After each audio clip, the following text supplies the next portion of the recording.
प्रमेय 1 जो कि थेल्स प्रमेय के नाम से जाना जाता है, इसे आप आधारभूत आनुपातिकता प्रमेय के नाम से भी जानते हैं। आधारभूत आनुपातिकता प्रमेय के नाम से इसका स्टेटमेंट कहता है, कथन कहता है, यदि किसी त्रिभुज की एक भुजा के समांतर एक रेखा खींची जाए तो अन्य दो भुजाएं एक ही अनुपात में विभाजित हो जाती है।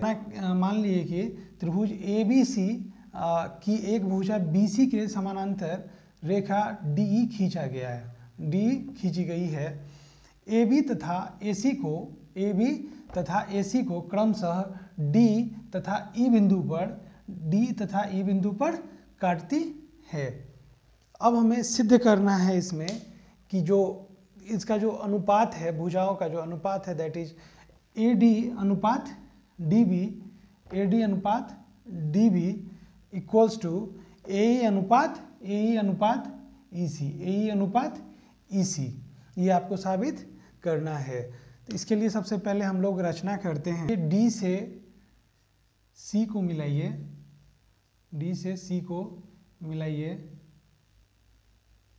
और B को E से मिलाइए। फिर D से AC पर एक लंब डालते हैं, DM, और E से AB पर एक लंब खींचते हैं, इसका नाम देते हैं MEN। D से C को तथा B से E को मिलाया,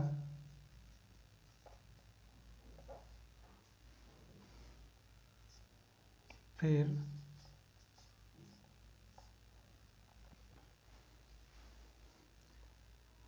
DM लंब AC तथा EN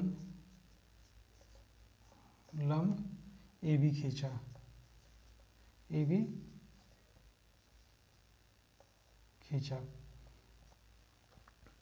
D से आपका DM लंब खींचे हैं AC पर, DM लंब आपने AC पर खींचा और E से EN लंब AB पर खींचा। अब इसको प्रूफ करते हैं। इसके लिए हम लोग दो त्रिभुज लेते हैं। सबसे पहले त्रिभुज ADE तथा त्रिभुज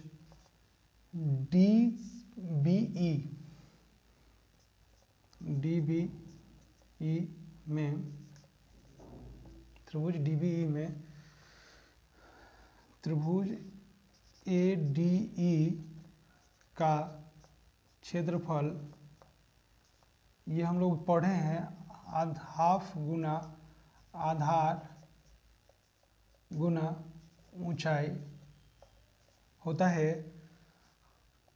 और हम लोग जो त्रिभुज ADE का क्षेत्रफल लिखे हैं, इसको हम लोग इस तरह से भी लिखना सीखे थे, 9th क्लास में आप पढ़े होंगे। AR एरिया यानी कि क्षेत्रफल, त्रिभुज ADE का क्षेत्रफल है ना, ये इक्वल्स टू हो जाएगा हाफ, इसका आधार जो है, आधार AD है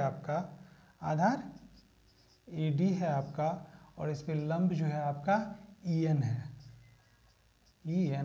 है। यहाँ से फिर जो दूसरा त्रिभुज है तथा ये जो एरिया हो जाएगा आपका DBE का, त्रिभुज DBE का, ये भी हो जाएगा आपका हाफ, इसका आधार है आपका DB और इसकी ऊंचाई हो जाएगी फिर इसमें भी ये EN। इसे आप समीकरण 1 मान लीजिए, इसे समीकरण 2 मान लीजिए। समीकरण 1 में 2 से भाग देने पर ऑफ त्रिभुज ADE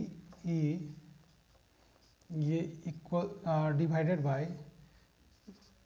क्षेत्रफल हो जाएगा त्रिभुज DBE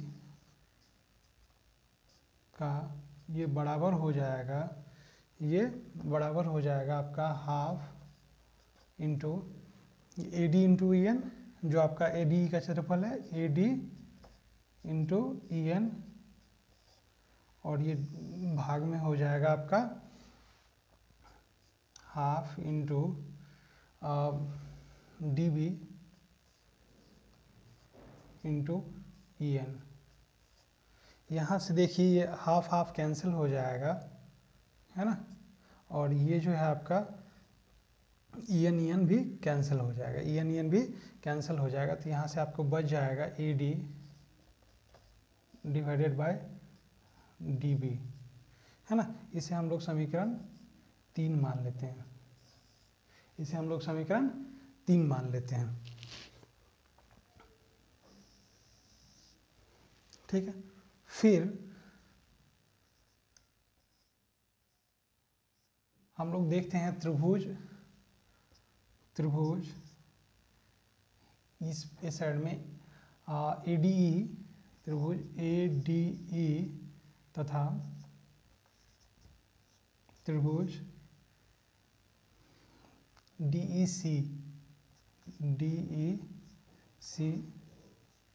में फिर से वही त्रिभुज ADE का क्षेत्रफल, त्रिभुज ADE का क्षेत्रफल, तो ये हो जाएगा हाफ गुना, इस बार आधार जो है हम लोग इसको लेके चल रहे हैं AE को, हाफ इंटू AE, तो उसके क्रॉसपॉन्डिंग जो ऊंचाई हो जाएगी आपकी, ये हो जाएगी DM। इसे समीकरण आप 4 लिख लीजिए।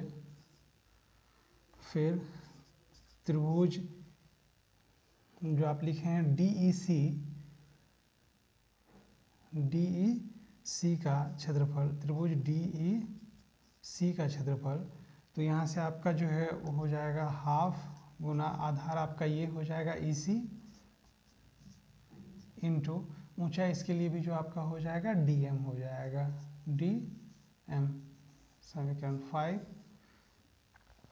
जब आप समीकरण 4 में 5 से भाग करेंगे, समीकरण 4 में 5 से भाग देने पर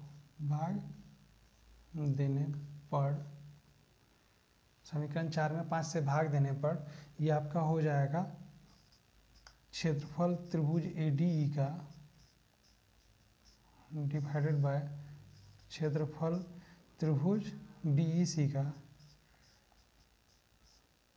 ये को बराबर हो जाएगा हाफ इंटू AE गुना DM बट्टा में फिर हो जाएगा हाफ गुना EC गुना DM। यहाँ से आपका हाफ फिर से कैंसिल हो जाएगा, DM से DM कैंसिल हो जाएगा, जो आपका बच जाएगा AE बट्टा EC, AE बट्टा EC। इसे ये आपका समीकरण हो गया 6। त्रिभुज DBE तथा त्रिभुज DEC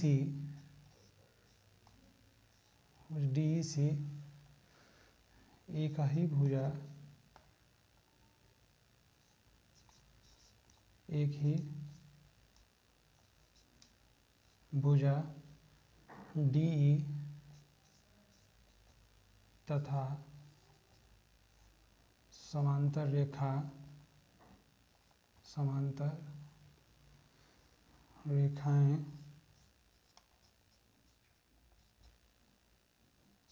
रेखाएं BC और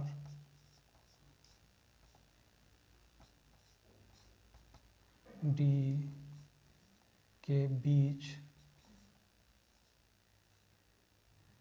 बना है, इसलिए त्रिभुज DBE का क्षेत्रफल जो हो जाएगा, इसलिए त्रिभुज DEB का क्षेत्रफल ये हो जाएगा बराबर त्रिभुज DEC का क्षेत्रफल। त्रिभुज DEC का क्षेत्रफल, ये दोनों त्रिभुज का क्षेत्रफल जो हो जाएगा बराबर हो जाएगा। क्योंकि आप इसका स्क्रीनशॉट चाहे तो ले लें, क्योंकि इसको हम कुछ इरेज करेंगे तभी पूरा ये कंप्लीट हो पाएगा। तो इसके लिए आप उसका स्क्रीनशॉट ले लीजिए। EDE का डिवाइडेड बाय त्रिभुज DBE का, त्रिभुज DBE का ये बराबर होगा क्षेत्रफल ADE का डिवाइडेड बाय क्षेत्रफल होगा आपका त्रिभुज DEC का, ये बराबर होगा। तो इससे हम लोग लिख सकते हैं समीकरण 3 और 6 से, समीकरण 3 और 6 से, 3 और 6 से जो आपका हो जाएगा, अगर ये एरिया बराबर होगा तो आपका हो जाएगा AD बाई DB, ये बराबर होगा आपका AE बाई EC के, AE बाई EC के, जो कि हमको साबित करना था। अगर आपको अच्छा लगा ये वीडियो और समझ में अच्छे से आ रहा है तो आप इस वीडियो को लाइक कर सकते हैं, सब्सक्राइब कर सकते हैं हमारे चैनल को और शेयर कर सकते हैं। धन्यवाद।